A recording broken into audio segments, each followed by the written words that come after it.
воротадан үйге дейін 20 метр навес, оң жағында тамаша тапчан, барбекю зона, летняя кухня, даладағы санторап, жаныңа не керек, бәрі жағдай жасалған.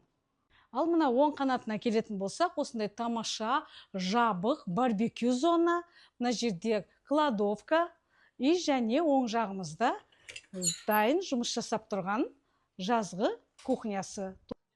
Ал жаңа айта кеткендегідей, тамаша соңғы заманауи үлгідегі үйдің ішіне кірдік.